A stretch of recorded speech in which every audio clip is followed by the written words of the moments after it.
Labor inspection. The objective of the labor inspection is to further strengthen the implementation of the visitorial and enforcement powers under the Labor Code as renumbered towards securing a higher level of compliance with labor laws and standards and ensuring continuity and sustainability of compliance at workplaces.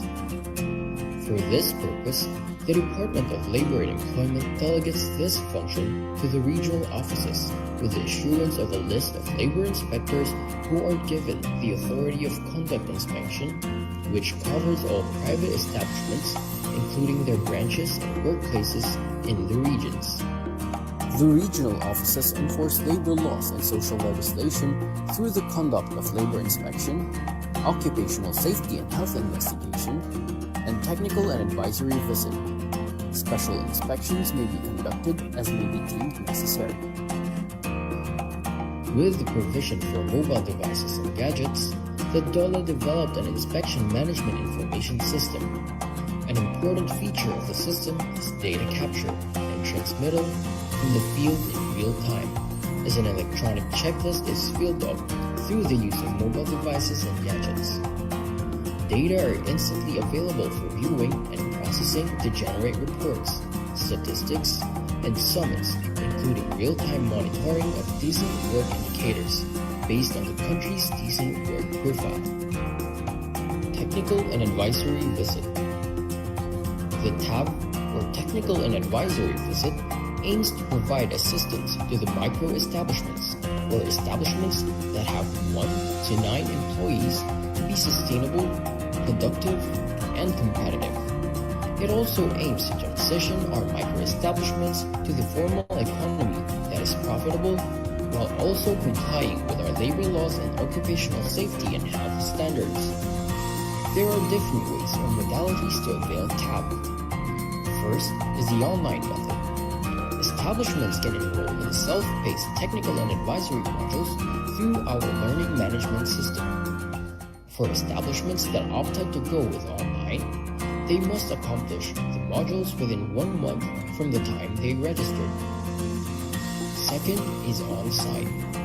The DOLE regional, field, and provincial offices conduct on-site or face-to-face orientation for the technical and advisory services, wherein micro-establishments are invited to attend.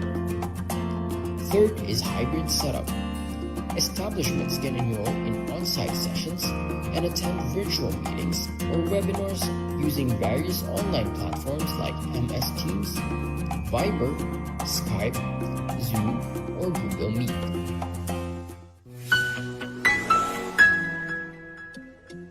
Establishment owners carry a big responsibility to comply with labor laws, including submitting reports and providing documents like payroll records during inspections.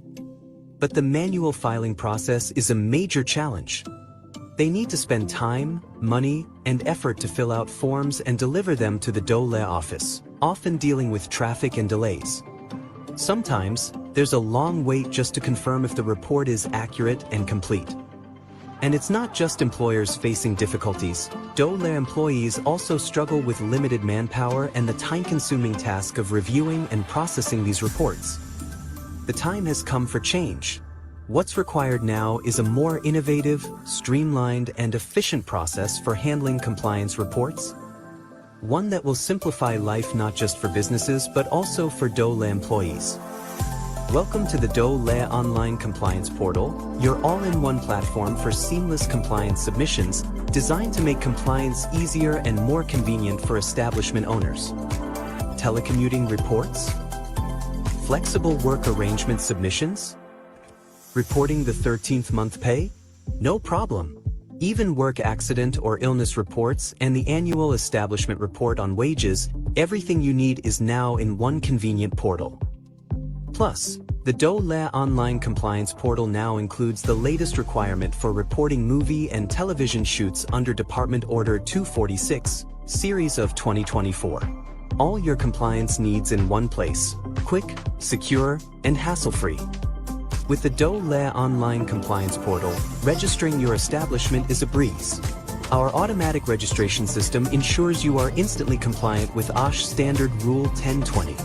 Once submitted, your certificate of registration is immediately available for download, saving you time and effort. If your establishment has been flagged for non-compliance during labor inspection, don't worry. Required documents can be submitted quickly and conveniently. And if you're missing certain policies, like a mental health program or OSH program, we've got you covered with downloadable templates. Submit these documents directly through the portal, where DOLE inspectors will review, provide feedback, and keep you on track for compliance. With admin access on the DOLE online compliance portal, the labor inspectors can easily review the submitted reports and documents from the establishments. If further verification is needed, they can schedule an online meeting through Google Meet, all within the portal. This streamlines compliance checks, saving time and making the process more efficient for everyone. It's a smarter, more efficient way to stay compliant and keep your business running smoothly. Welcome to a new era of compliance, simplified, fast, and effective with the DOLE online compliance portal.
Good afternoon, everyone.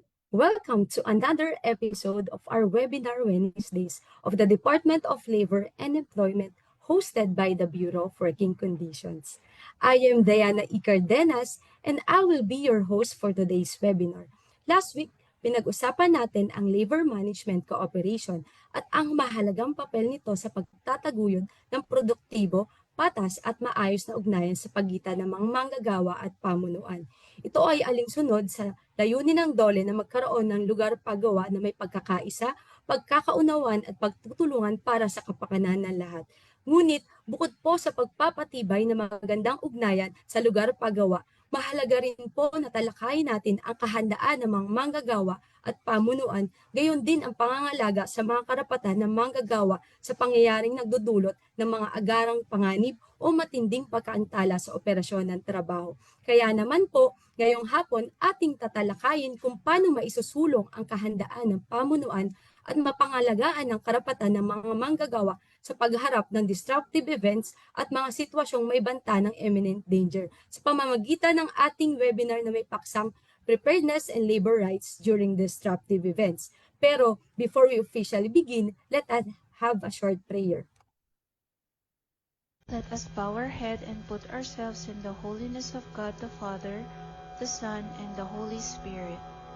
Dear Almighty and ever-loving God, we glorify and thank your name. You have showered us with so much blessings, and your presence continuously remind us of your faithfulness and guidance. May we humbly ask you to shower our speaker today of your greatest inspiration, so that he may share the most of his knowledge, his field of expertise, and to his respective topics.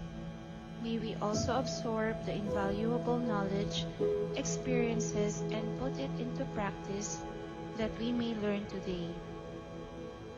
Your infinite blessing would mean the success of this webinar. May we be a living witnesses of your genuine love through the enactment of the knowledge acquired through this activity. We ask this in the name of your Jesus Christ, our Lord and Savior. Amen. Good afternoon to our Facebook Live viewers. Paki-heart o like react naman po sa ating live stream at huwag pong kalimutan i-follow ang ating official Facebook page at DOLE BWC 1949 para maging updated tayo sa mga anunsyo, programa at learning session ng Bureau of Working Conditions. Please share this live stream with your friends, family, and colleagues at gamitin po natin ang hashtag Webinar Wednesdays. For question or clarification, please use the comment section and our resource speaker will address this during the question and answer portion. At this point, we will now proceed to the discussion proper of our Webinar Wednesdays Season 4, Episode 16 entitled Labor Advisory Number 15 Series of 2025, Preparedness and Labor Rights During Disruptive Events. To give us an in-depth understanding of this topic, we are privileged to have with this afternoon our resource speaker and the Director of the Bureau of Working Conditions. Please welcome Director Alvin B. Curada. Magandang hapon po, Director Alvin. Magandang hapon, Yana. Good afternoon to everyone. I hope po nasa mabuti kayong kalagayan and you're all doing good. Salamat for joining us this afternoon. Ito po ay tuloy-tuloy na serbisyo ng Department of Labor Employment through the Bureau of Working Conditions para po ipaalam sa inyo yung mga kasalukuyang mga pulisiya and how we can comply towards protection po ng karapatan ng ating mga manggagawa. Ano, Yana? Tuloy na ako? Yes po, Director Alvin, the virtual floor is yours na po. Thank you. This afternoon po, ang pag-uusapan po natin ay yung Labor Advisory 15 Series of 2025. Kung matatandaan niyo po, prior to 2025, meron po tayong similar labor advisory, pero yun po ay limited sa weather disturbances. In 2025 po, dahil sa maraming ulan, marami tayong hinarap na challenges in going to, performing our work, and going home, tayo po ay nag-review at naglabas po ang Department of Labor and Employment ng Labor Advisory 15 Series of 2025. Yung ating pong labor advisory ay inclusive na po ito, hindi lang po weather, but it also cover other weather disturbances po. Weather disturbances and other events. Kaya po ang tawag dito ay disruptive events na. So inclusive po yung ating pulisiya ngayon on disruptive events. So pag sinabing disruptive events, any event po or events that interrupt yung ating trabaho, yung normal work operations na hindi natin napipredict o kahit napipredict man natin, hindi natin nakokontrol. Katulad ng malakas na pag-ulan, although meron tayong pag-asa warning ng pag-ulan, minsan extraordinary po yung level ng tubig. So yun po unforeseen, extraordinary occurrences.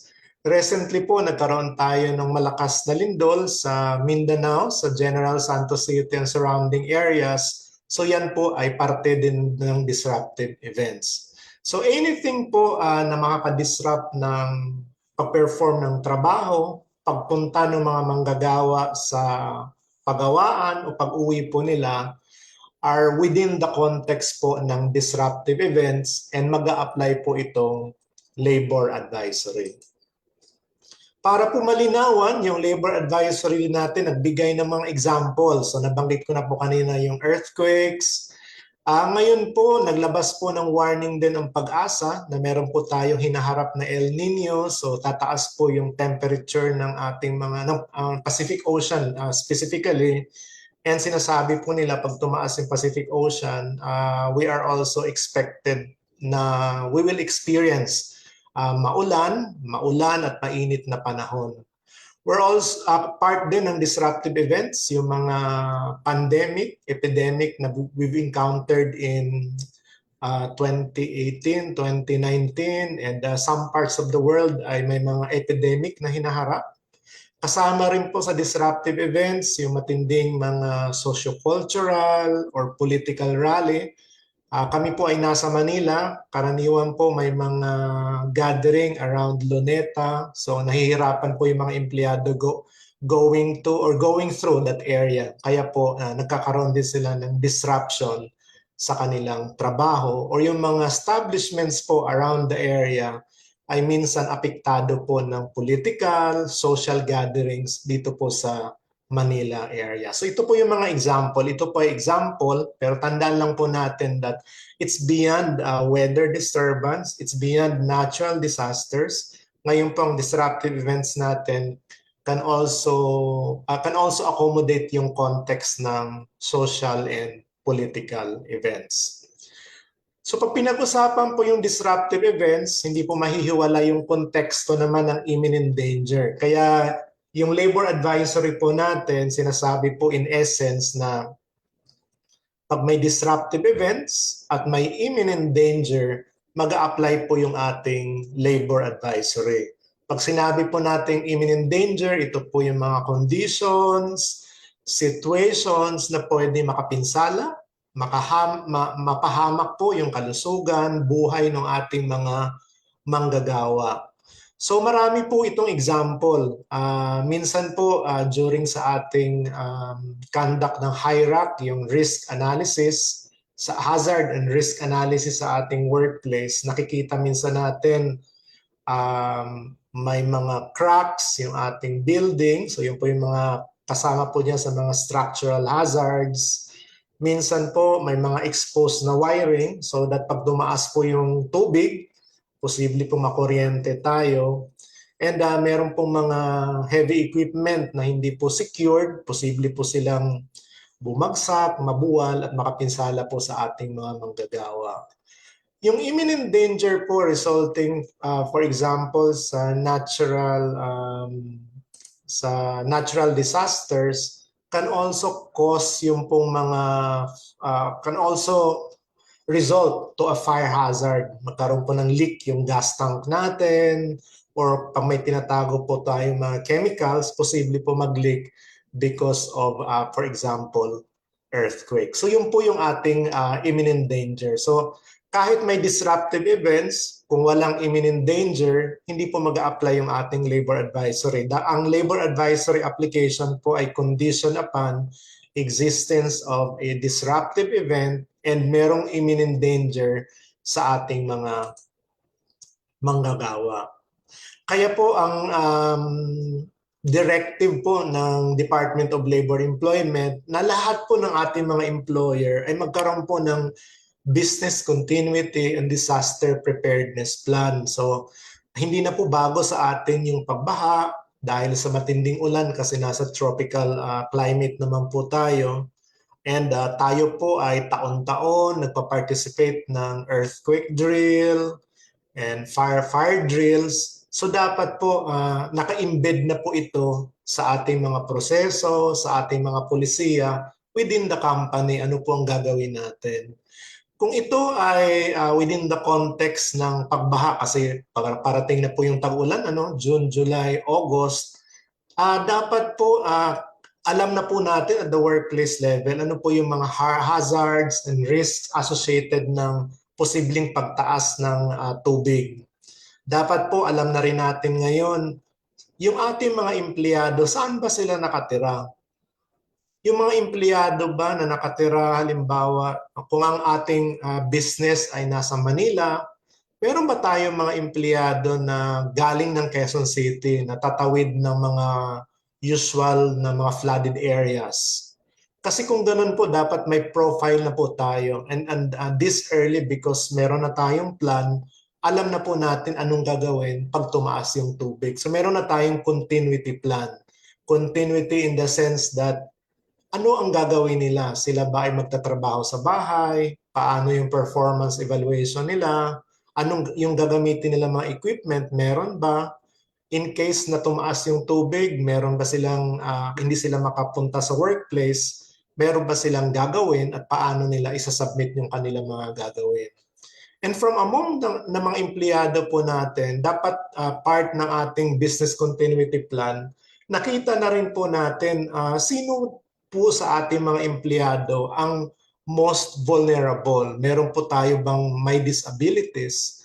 Meron ba tayong may comorbidities na dapat po sila ay mauuna sa prioritization in case we transition to telecommuting, work from home arrangement?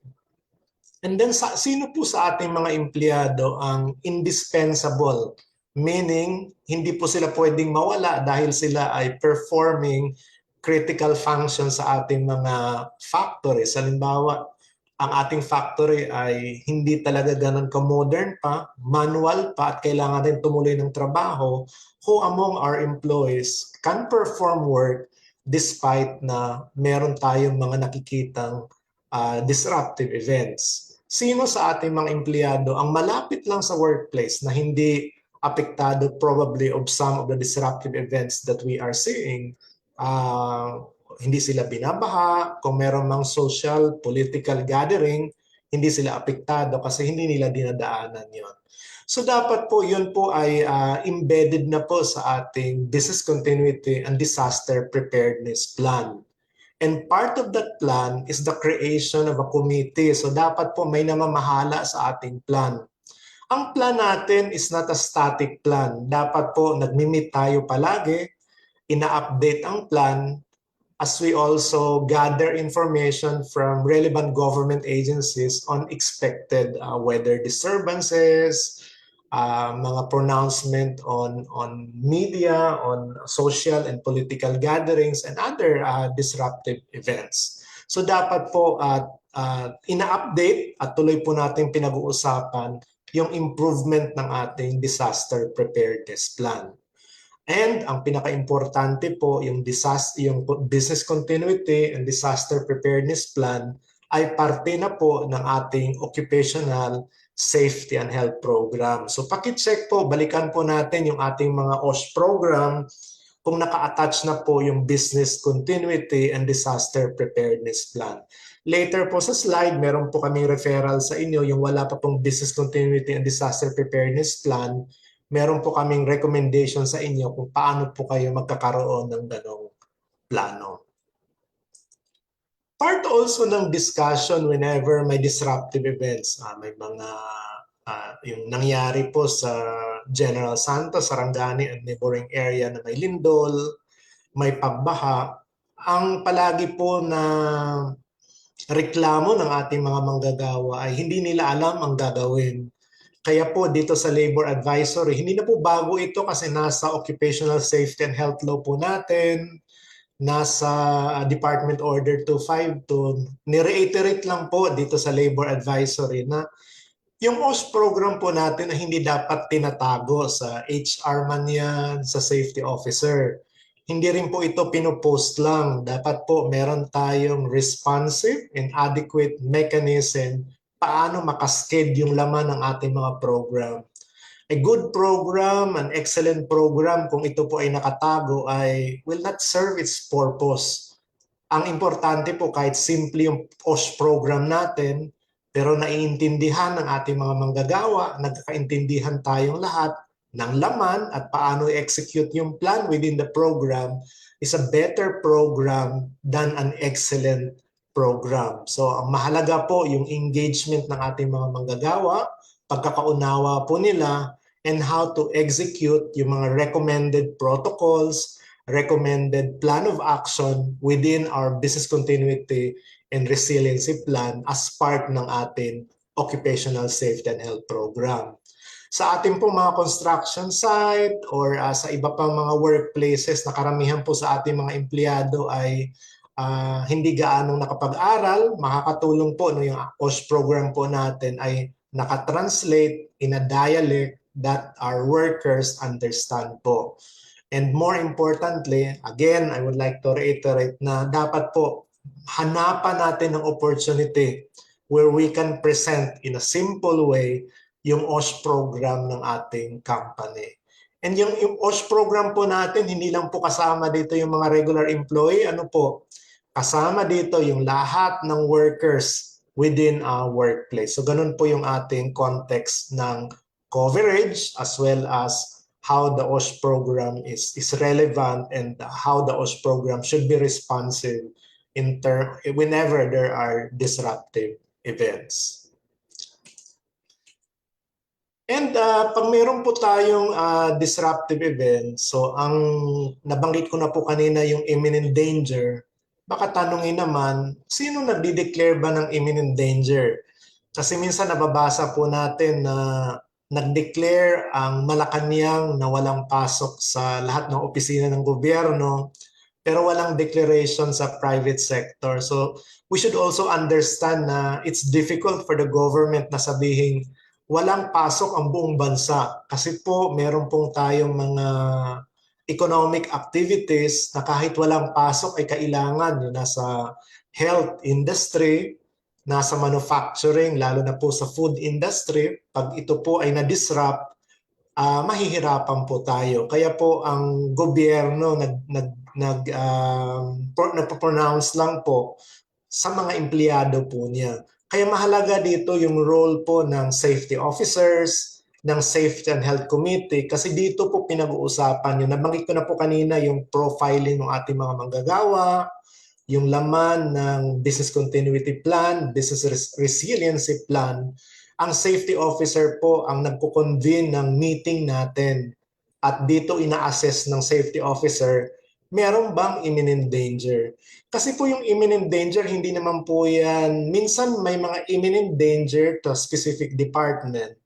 May imminent danger lang related to sa ibang mga manggagawa, pero hindi naman po apektado lahat.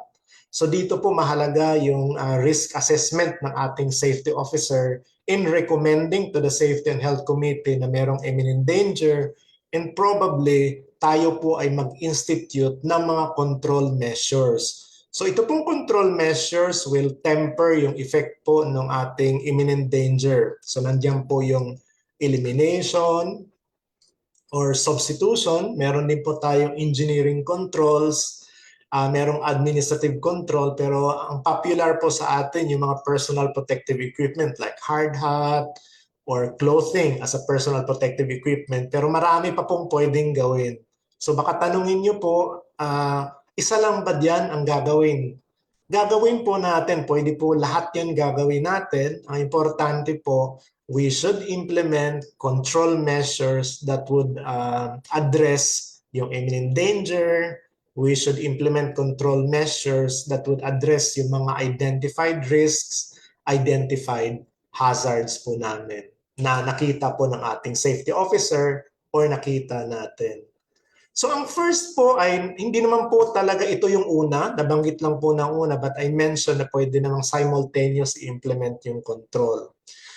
Ang una po natin will apply kung ang hindi po lahat ay apektado or apektado yung work area pero yung mga workers ay hindi apektado, or apektado yung mga workers pero safe naman yung workplace. So ang elimination or substitution ay alisin lang po yung exposure sa nakita nating imminent danger. Kaya po ang mga example dito ay kung kaya, i-relocate yung operation, pero baka expensive po yan. Ang option po diyan ay baka po ang safer option ay isuspend muna yung work in a particular production area, isuspend muna yung work in an affected area. Or kung hindi man kayang isuspend, tuloy-tuloy yung ating mga manggagawang magtrabaho, pero sila po ay nagre-render ng work in a safe location. Hindi po doon sa work site na merong imminent danger, merong hazard, at may nakita tayong mga risks na hindi pa po na-address natin. So in the case po ng example ko kanina, we're expecting po rainy season this June and July. Dapat po alam na natin na yung mga empleyado natin na will coming in from Bulacan na probably binabaha, or Valenzuela or Quezon City na dadaan ng lugar na mataas yung tubig, dapat po automatic na meron na tayong protocol na pwede sila mag-work from home. Klaro po yung ating performance metrics, paano po sila mag-submit ng kanilang output, at paano po i-evaluate yung kanilang performance. So that's the first controls po na pwedeng gawin natin. Yung engineering control naman po, engineering, so it refers siguro doon sa mga application ng engineering principles. Ang mga common po dito, yung mga structural defects, so kung nagkaroon po tayo ng disruptive events katulad nung nangyari sa General Santos and Sarangani area, so ngayon po nakasuspend yung mga trabaho nila dahil ang local government unit, nakita ko rin si Secretary Dizon ng DPWH, are currently evaluating yung structural integrity ng ating mga buildings before our workers can resume work. So, yan po yung isang administrative control. Chine-check natin, and in combination ng substitution, some of the workers ay kailangan magtrabaho pa rin kung sila ay nasa BPO. Probably, meron po tayong mga sistema na on how to transition to a telecommuting or alternative work arrangement. So, dapat po meron tayong part ng plan natin, yung engineering control in terms of kung merong earthquake, saan pupunta, saan tayo magko-converge, saan makikita-kita, and dapat po clearly mark yung mga exit areas para mabilis po makaalis yung ating mga manggagawa. Kung ang ating pong workplace ay manufacturing and context, at meron tayong mga chemicals na we're storing chemicals and we're dealing with chemicals, dapat po in case na may spills, may leakage, ready na po dapat yung ating mga protocols paano mabilis makapag-evacuate yung ating mga manggagawang that will be affected possibly nung nakikita nating disruptive event. Yung alternative arrangement na administrative control related to elimination ay shifting to an alternative work arrangement. Marami po itong alternative work arrangement. Meron pong isuspend talaga yung trabaho for a particular day. But ngayon po dapat tayo ay na-appreciate na po natin yung telecommuting where work can be done through electronic technology sa ating mga bahay-bahay or in alternative workplace other than our respective homes or mga bahay po natin. So, and whenever we implement itong mga alternative work arrangement, dapat po klaro din who will inform, kailan malalaman na mag-shift ng alternative work arrangement, kailangan ba mag-text pa, kailangan ba mag-Viber pa, o meron tayong guidelines na pag nag-declare halimbawa si LGU as a basis natin or as a benchmark na wala ng trabaho ang local government unit in Manila dahil mataas ang baha sa Taft Avenue, sa ating bang pulisiya, meron tayong ganong signal sa ating mga empleyado na pag nag-declare ng Manila, automatic tayo mag-shift ng alternative work arrangement. So yan po dapat yung mga laman ng ating business continuity plan that I mentioned earlier. How we can, in facilitating po implementation ng control. Mahirap po na pag may report na mga baha, magdidebate pa tayo, safe ba o hindi safe pumasok yung mga manggagawa? May imminent danger po ba o hindi? Kasi magkakaiba po tayo ng perspective. So the better approach po dito ay mag-set po tayo ng, paano ko ba sabihin, independent or third-party indicators like reference to government declarations, reference to announcements ng ating government officials as basis also how we implement yung alternative work arrangement, telecommuting as part of administrative control in abating po yung imminent danger brought by disruptive events. Yun po yung ating sinasabi sa administrative control po natin. Then, yung next po natin ay personal protective equipment. Ito po ay popular na. Dapat po kung kayo ay nasa construction, dapat po talaga may PPE.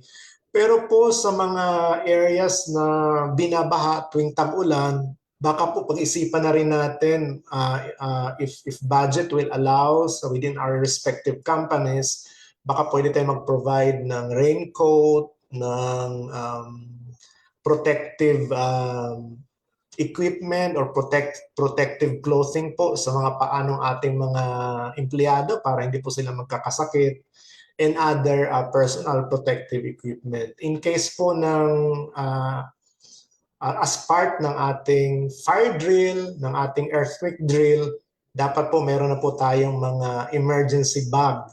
And yung emergency bag po natin, ina-update po natin palagi. And yung ating emergency kit, ina-update po natin palagi kasi some of the items in the kit ay baka po mag-expire na. So ina-update po natin yan.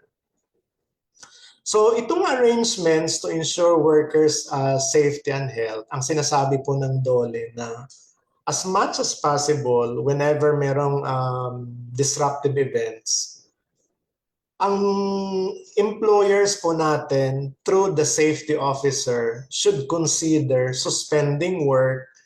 Pero kung ang work po natin ay essential, dapat po ready tayo to transition to alternative work arrangement katulad ng telecommuting. So dapat po alert yung ating safety officer na magsabi, oh, meron tayong disruptive event ngayon, bumaha, kung hindi man bumaha, malakas yung hangin at posibleng maapektuhan yung health and safety ng ating mga manggagawa.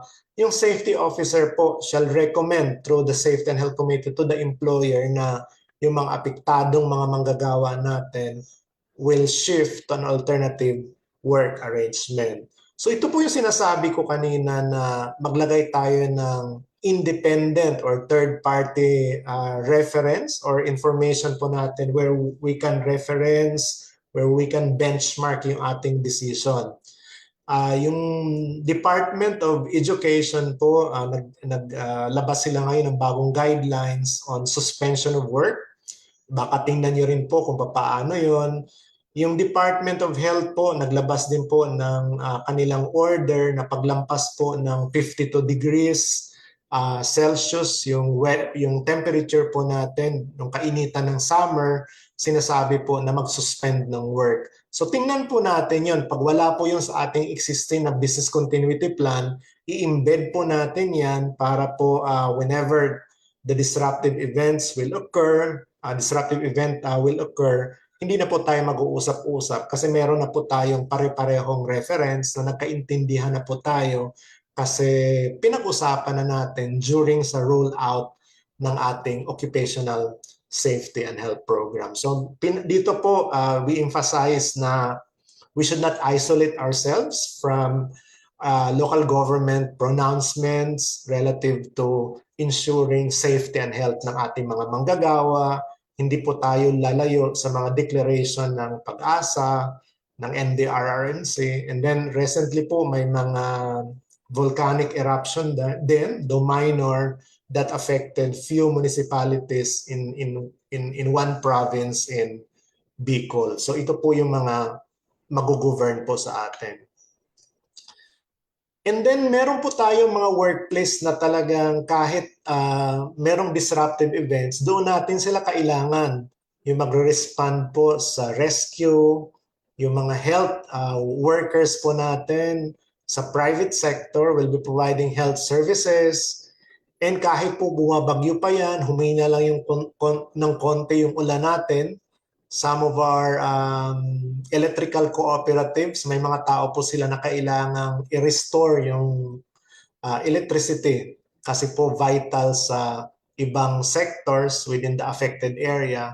So ang sinasabi natin, while they should resume work dahil kailangan sila for public services, as much as possible, yung mga electric cooperatives po natin, yung mga hospitals, this early dapat po embedded na rin sa ating business continuity plan as part ng OSH program, ilan dapat yung mag-report to work, and then sino yung mag-report to work depending on the required competences and considering also yung location nila sa mga workplaces po na ito, considering also yung mga comorbidities nila, and considering also kaya ba nilang mag-work sa ganun na mga sitwasyon.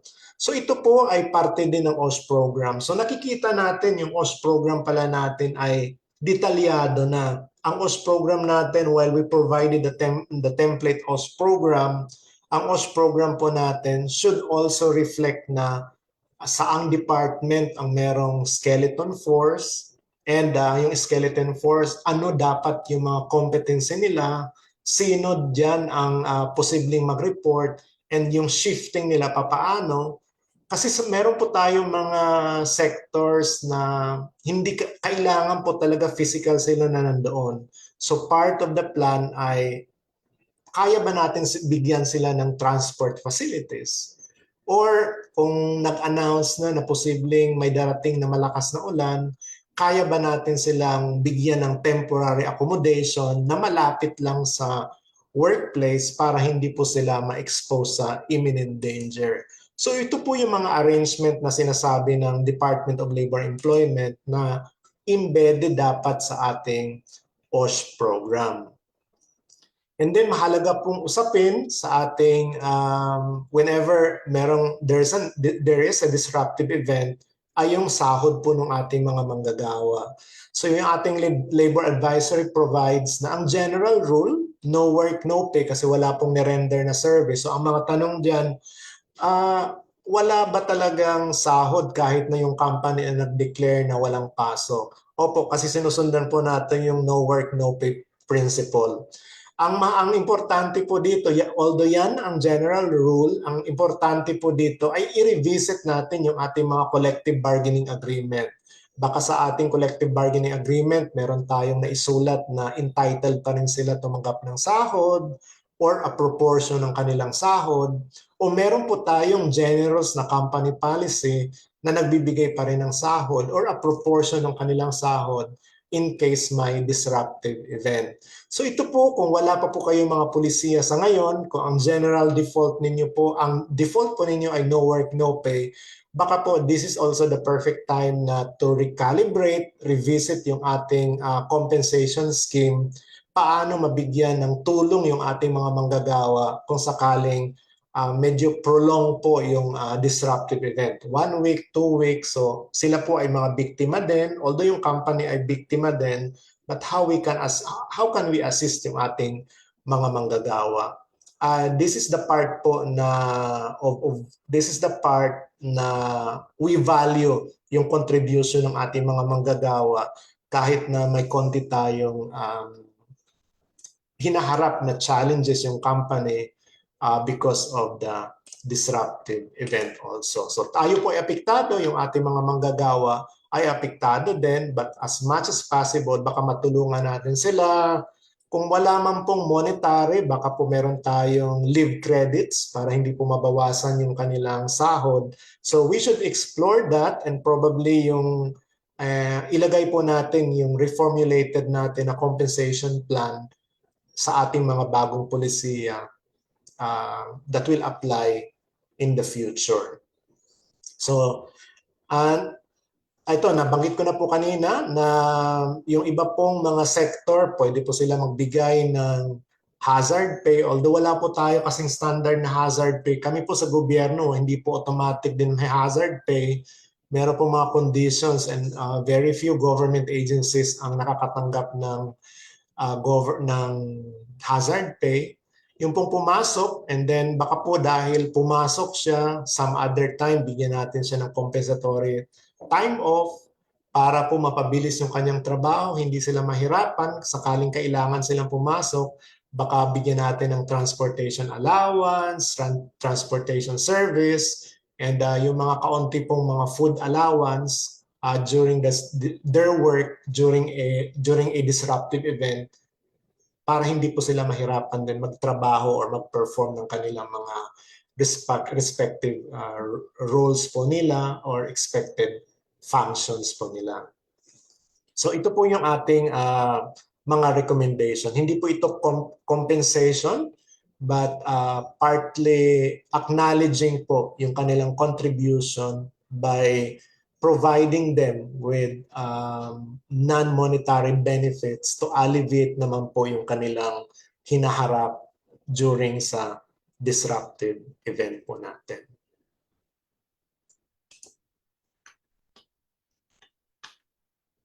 Ang pinaka-importante rin po during a disruptive event, dapat po in place na. Kahit naman po walang disruptive events, meron pong isang labor advisory ang department na inisyo and part ng ating occupational safety and health program yung pagbibigay po ng safe drinking water, adequate as well as safe na drinking water, including po sanitary facilities should we decide na bigyan ng temporary accommodation yung ating mga manggagawa. So sa construction, dapat po suitable yung temporary living accommodation.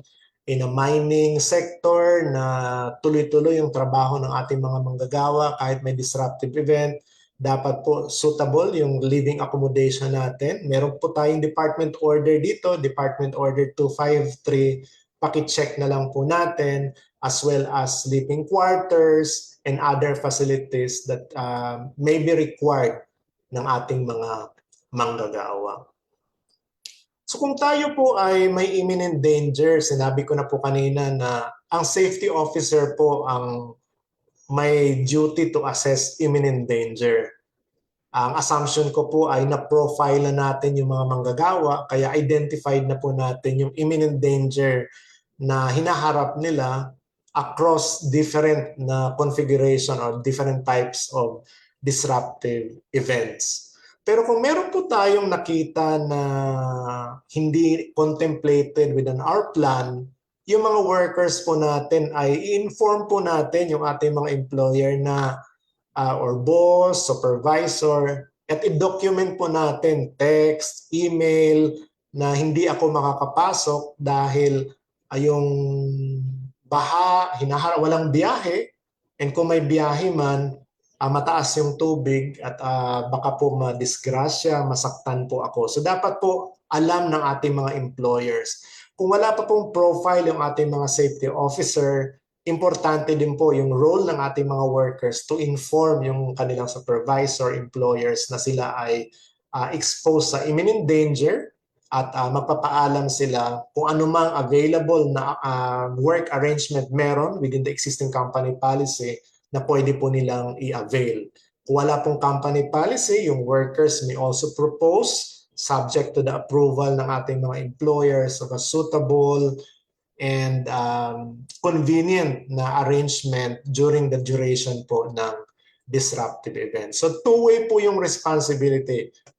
From the employer side, dapat po yung proactive yung ating safety officer in determining imminent danger, implementing controls at the same time, including po yung transition to other work arrangement.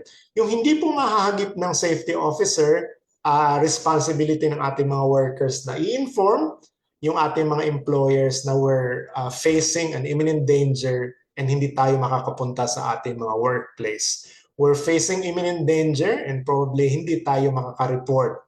Kaya po we are proposing for an alternative work arrangement. Ang concept po kasi natin ng alternative work arrangement, even yung telecommuting law, ay mutual agreement. So dapat po mag-usap-usap po talaga ng mabuti. Then last year po, nagkaroon tayo ng experience na may mga natatakot na affected by the disruptive event, hindi sila makareklamo dahil tatanggalin sila sa trabaho. Meron po tayong protection. Ito po ay under sa 252, yung ating labor code, meron pong non-retaliatory clause also, and reiterated po dito sa labor advisory na kung kayo po ay nag-report ng imminent danger, kayo po ay hindi pumasok because sa tingin ninyo kayo ay masaktan or baka po posibleng mamatay po kayo kung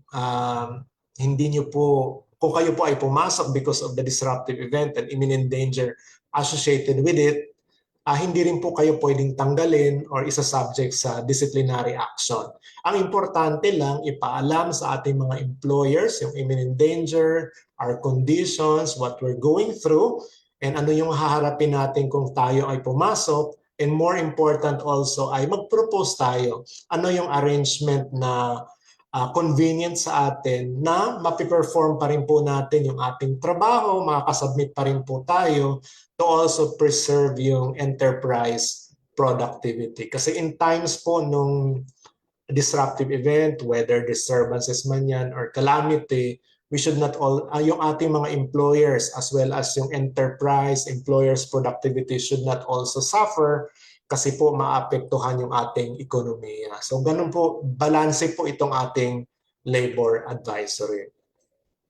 Kung tayo po ay nag-inform sa ating mga worker, sa ating employer, kung nag-recommend po yung ating safety officer, pero yung employer po natin ay dinisregard yung advice ng ating safety officer at na-aksidente, na-disgrasya po yung ating mga manggagawa, meron po tayong liability under 11058 and possible po further action, criminal and other civil actions other than those provided under the labor code or under RA 11058.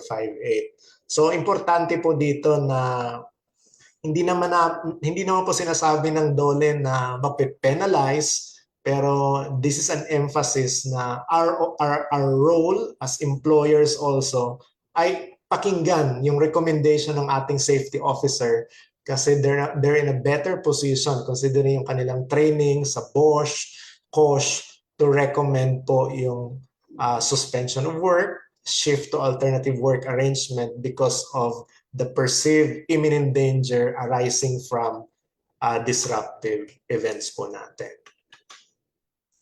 And part din po ng ating plano ay yung dialogue, yung kaninang sinasabi ko po kanina na dapat klaro yung ating plano, when to shift on our alternative work arrangement, when work should be suspended at ano ang gagawin natin, how we assess yung performance evaluation natin pag iba yung work scheme na ginawa natin during a disruptive event. Dapat po na pag-uusapan, nagkaroon tayo ng matinding diskusyon and at the end of the day, nag-agree tayo na ito ang tamang gagawin. And dapat po, kung may mga reklamo po natin, let us respect yung ating mga workers na nagreklamo. Pakinggan po natin, baka may merit yung sinasabi nila. And kung meron tayong hindi pagkakasunduan, dapat po we should refer doon sa grievance mechanism under our company policy. Wala po tayong automatic termination of employment. Ano po, even our labor code provides na under sa mga causes under the labor code, minimum requirement po yung two notices rule. So dito po, sundan natin yung resolution of dispute under our company policies and pakinggan din po natin yung ating mga manggagawa. Kung gusto rin nyo rin po, meron din pong service na binibigay ang Department of Labor and Employment. Ito naman po ay yung ating conciliation mediation. Ito po ay being administered and ang oversight po natin ay yung National Conciliation Mediation Board.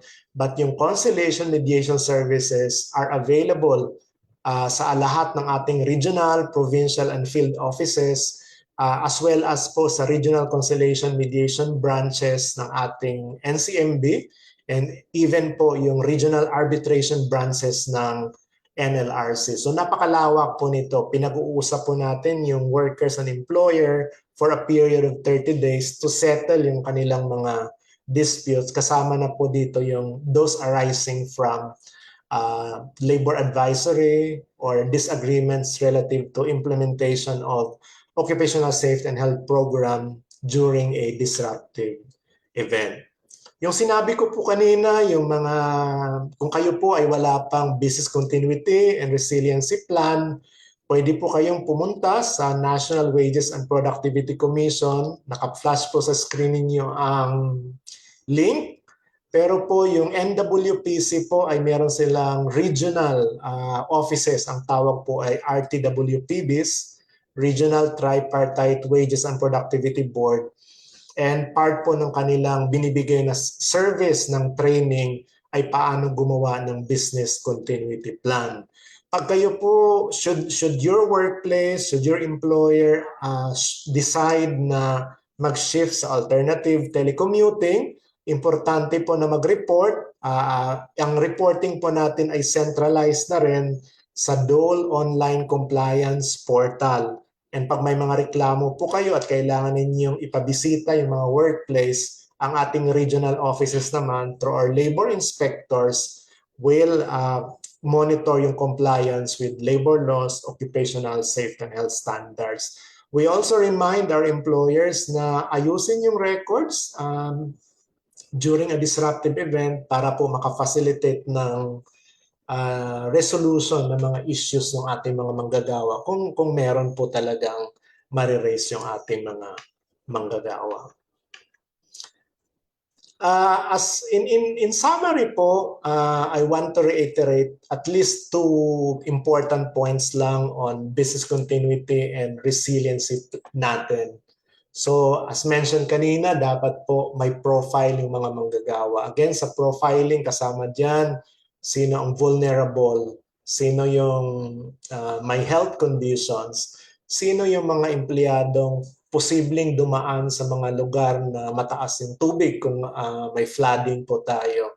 Sino sa ating mga manggagawa ay competent to shift to a technology-based work, parang work from home sila or telecommuting. Sa mga example ko po kanina ng mga disruptive events, itry na po natin through a Safety and Health Committee i-identify yung risks and hazards po natin. And pag na-identify po natin yung risk and hazards, i-check po natin yung imminent danger. Then kasama na po dyan yung anong control that we can implement for each for risk and hazards that we've identified. Kasama rin po dyan na yung mechanism for communicating yung imminent danger sa ating mga manggagawa. O kailangan pa bang i-communicate o meron na tayong standard process for declaring and informing our workers ng imminent danger? And available ba yung mga internet access, yung mga equipment, kung sila po ay matatagalan yung kanilang, yung impact po ng disruptive event ay medyo malaki, matatagalan po yung pagbalik sa ating mga workplaces. And if workplaces are required talaga because of the nature of operation, may perishable po sila, or yung kanilang company ay required for food production, providing health services, dapat po kasama diyan yung provision also ng exploring the provision of transport facilities and temporary accommodation facilities. Sa mga reklamo po na tanggap namin, nakikita po namin na ang kulang na hindi na ibigay ng ating mga employer ay yung opportunity for a dialogue. Karamihan po ng natatanggap namin, hindi nila naiintindihan yung OSH program, naintindihan nila pero may mga gap na ni-raise nila pero hindi pa rin na-accommodate. So kasama po dyan yung performance evaluation kasi minamark sila as absent, minamark yun sa kanilang 201 file ba ang tawag as na nabigyan sila ng disciplinary action.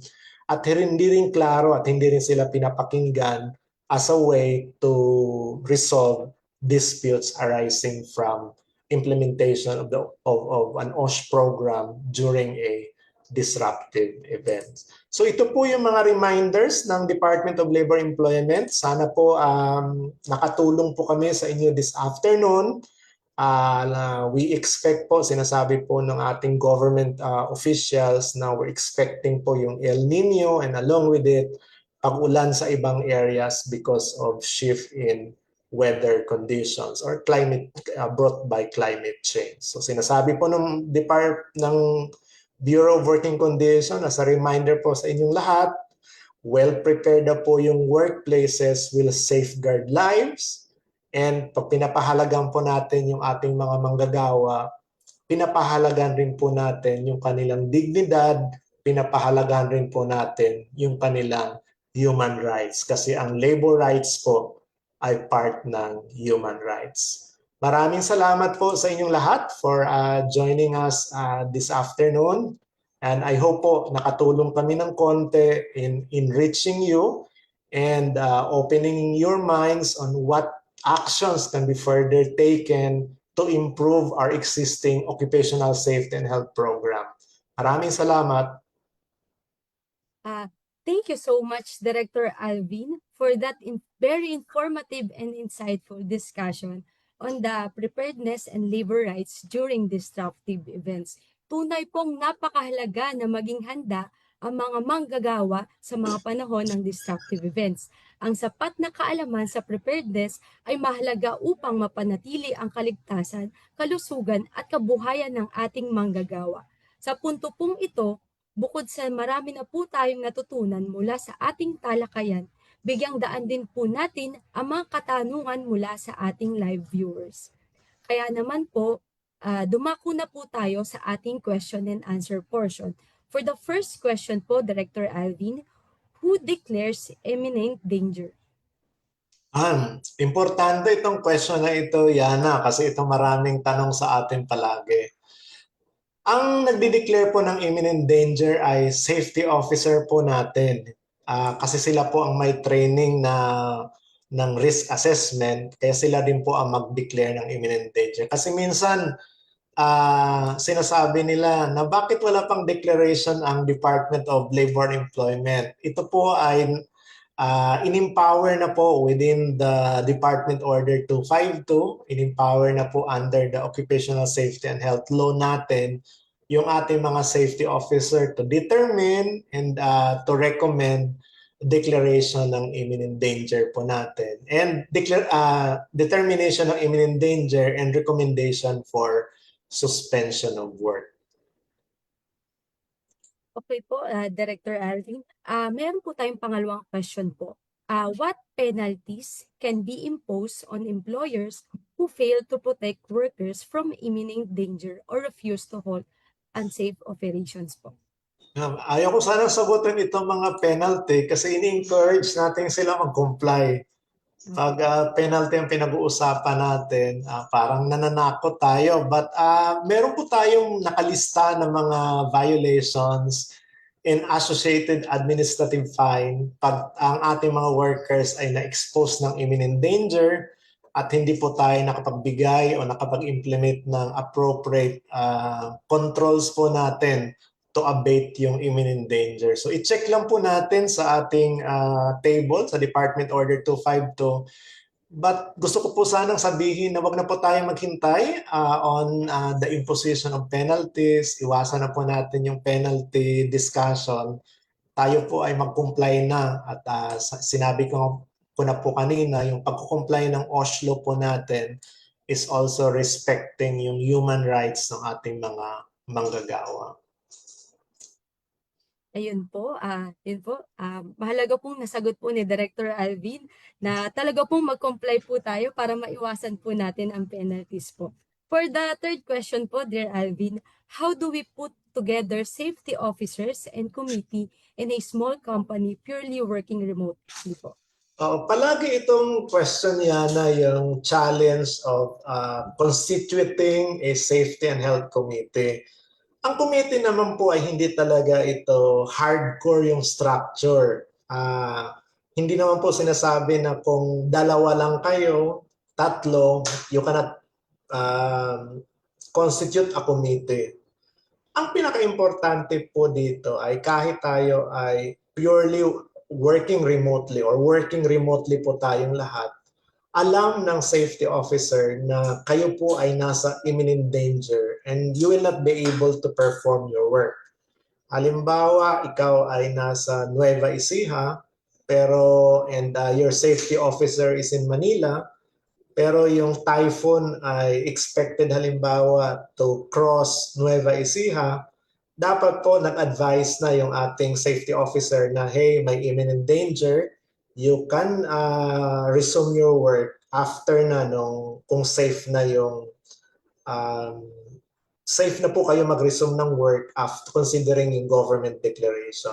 So hindi po dapat structure-centered yung committee. Dapat po yung committee should be taken as a mechanism, as a platform where we can discuss safety and health concern. Kasi po pag sinabing committee at structural yung context natin, agad-agad sasabihin natin, sino ang chairperson ng committee? Sino ang secretariat ng committee? Saan mag-o-office ang committee? Working remotely. Hindi po structural yung context ng committee, but a mechanism where we can discuss and how we can better implement OSH program even if naka-remote work po tayo.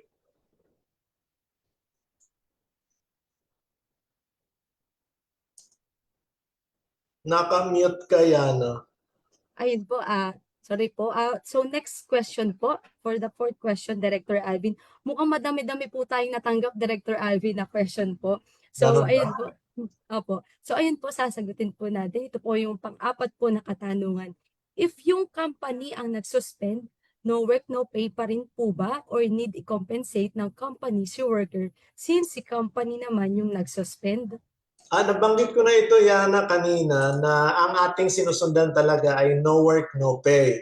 Kaya mahalaga sa business continuity planning dahil sinasabi na natin ngayon na pahalagahan rin yung ating mga manggagawa kasi biktima din naman sila.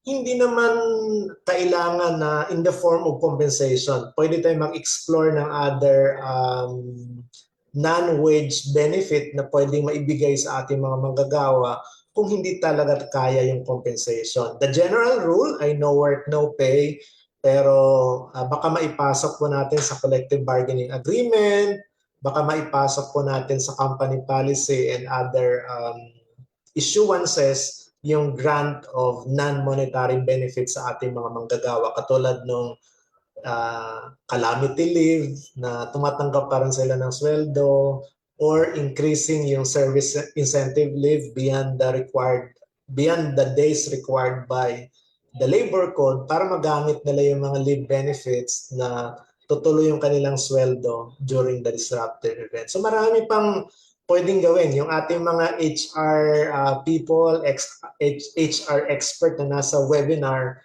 marami silang ganun mga ideas, Yana, on how to better appreciate yung contribution ng ating mga manggagawa. Ayun po, thank you po, Director Alvin. Ano po na naisagot po natin to. Ito kasi ang dami po nating mga katanungan regarding po kasi sa no work, no pay po. So, pag compensate po sa mga worker, talaga po dapat po na maisaalang-alang din natin ang mga ano po nila. So, next question na po sa fifth question po.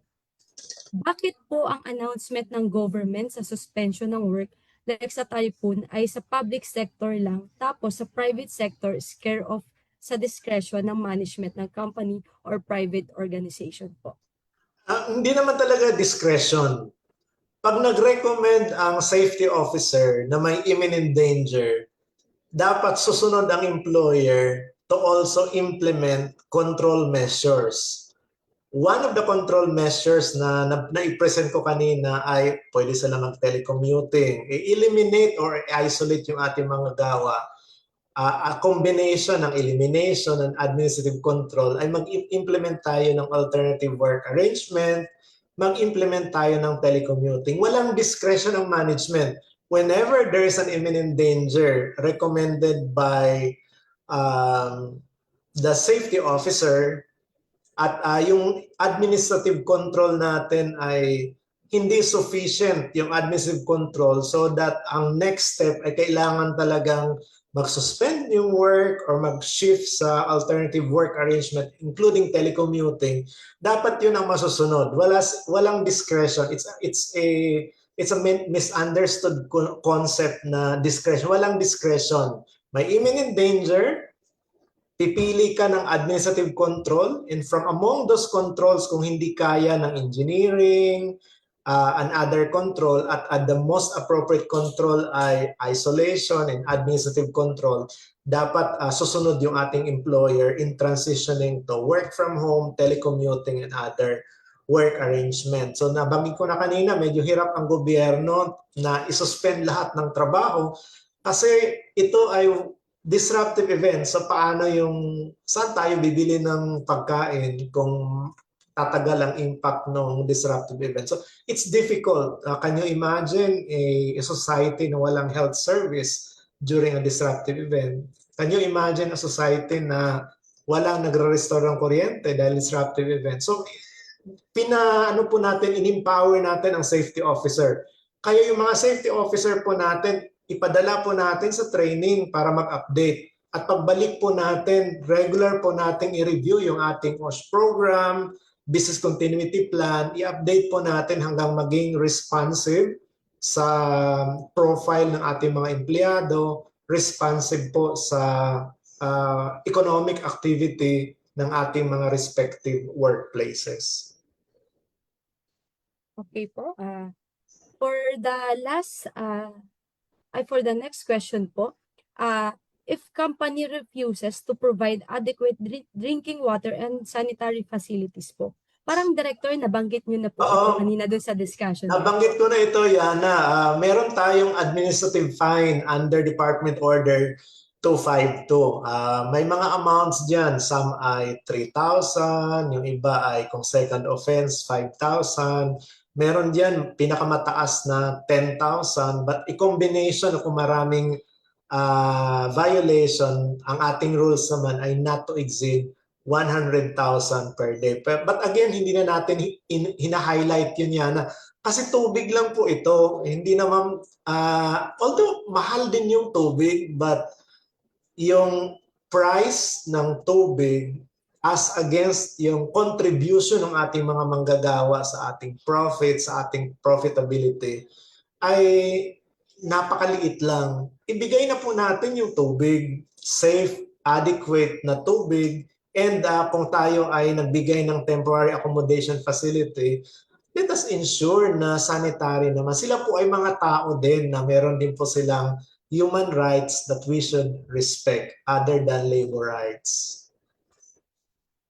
Okay po. Dadako na po tayo, Director Alvin, sa last question.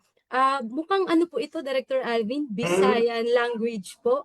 Yan, naintindihan ko ito, Yana, dahil Opo. ako ay from Surigao del Norte. So, kinsa ang dapat kontakon sa empleyado kung adunay concern bahin sa labor rights panahon sa disruptive events. So kung ang tanong ay sino ang kukontakin niya kung merong concern sa labor rights, ang kukontakin po natin ay yung safety officer.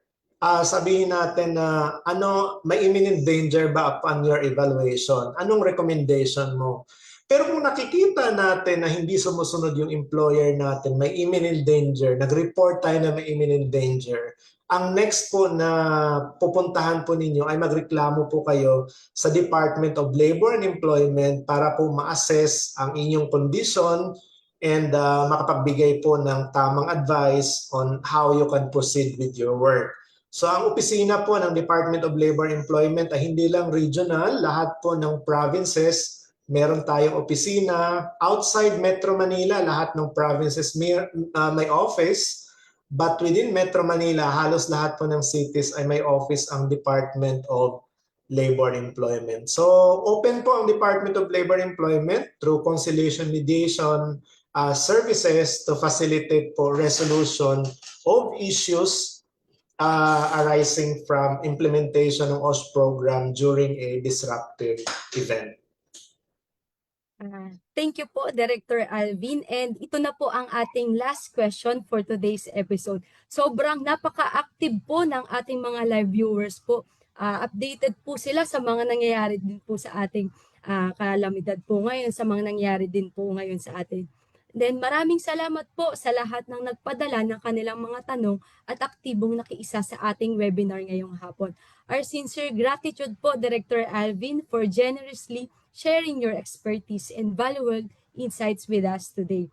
Bago po tayo magtapos, any message po, Director Alvin, para sa ating manonood? Nabanggit ko na kanina, Yana, yung closing message ng DOLE, ng Bureau of Working Conditions, na in the course of our discussions on wage-related benefits, occupational safety and health standards natin, importante pong irespeto. Again, irespeto yung karapatan ng ating mga manggagawa. Nag-uugat talaga yung labor issues, I think, sa respect. So kung meron tayong empleyado, we respect that employee, and then susunod na dyan yung compliance. Rooted talaga sa respect. If we respect, we comply with labor rights, we comply with labor issuances. By respecting our workers, we are also respecting their human rights, and we are also appreciating yung kanilang contribution in our enterprise productivity. Thank you very much po for joining us. It's our 77th anniversary ngayon, Yana. Yes. 77th anniversary ng Bureau of Working Conditions, and we commit po na ituloy-tuloy itong webinar. Kung meron po kayong mga request na topics na gustong i-discuss namin, meron kayong request ng mga resource persons, paki-message lang po sa chat box ng Facebook or kung saan po ninyo kami mahagilap, paki-send po sa amin so that maging wider po yung ating discussions in the coming webinars of the Bureau. Thank you very much to all of you. Maraming salamat po, Director Alvin. Tunay pong napakalaking tulong ng inyong mga ibinahaging kaalaman para sa ating manonood ngayong hapon po. At para naman po sa ating viewers, we heard you and we listened to you. Certificates of attendance are now available. Paki-scan lamang po ng QR code na naka-flash sa inyong screen para sagutan ng evaluation form. Paalala, siguraduhin tama ang spelling ng inyong pangalan at email address upang maiwasan ang delay sa pagproseso ng inyong certificates. One evaluation form lamang po per episode. For inquiries and concerns, you may email us at us@bwc.dole.gov.ph or call the Dole Hotline 1349. Ngayong hapon po, muli nating napatunayan napakahalaga ng patuloy na pag-aaral at pakikiisa upang mapalalim ang kaalaman ng mga manggagawa at employers tungkol sa labor standards and occupational safety and health. Again po, please follow us on Facebook, Twitter, YouTube, and Viber at Dole BWC 1949 for more updates and future webinar episode. Paki-flex nyo na rin po ng Webinar Wednesday natin sa inyong mga kaibigan, pamilya at kasamahan sa trabaho upang mas marami pa po magkaroon ng kaalaman tungkol sa mga programa, serbisyo ng DOLE at BWC para sa kapakanan ng manggagawang Pilipino. At kung may na-miss po tayong past episodes, huwag po tayong mag-alala dahil maaari po ninyong balikan at panoorin ang replays ng complete Webinar Wednesdays episode from Season 1 to Season 4 sa ating official YouTube channel. On behalf of Dole BWC, maraming salamat po sa inyong patuloy na pasuporta at walang sawang pakikiisa. Magkita-kita po tayong muli sa susunod na episode ng Webinar Wednesdays. Once again, this is Diana E. Cardenas, your moderator, now signing off. Magandang araw po at mag-ingat po tayong lahat.